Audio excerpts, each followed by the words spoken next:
Hi guys, welcome to How to Solutions YouTube channel. In today's video, I'm going to show you how you can get dark mode on Snapchat. Before getting into this video, must subscribe to our YouTube channel and click on the bell icon.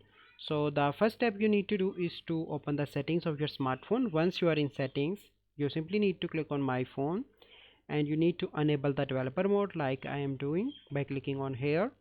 You can see that you are already a developer. Once you complete that step, you simply need to go back and delete your Snapchat application. Once you've done that, you simply need to go and open browser and download the APK, or you can search in Google Snapchat APK and download Snapchat from this website. And once you download that, you simply need to open that Snapchat, and in that Snapchat you will enjoy the dark mode. So this is a simple process by which you can enable dark mode on Snapchat. I hope you find this video helpful. If you find this video helpful, must like this video, subscribe to our YouTube channel for future videos. We'll see you in the next video. Thank you. Have a good day.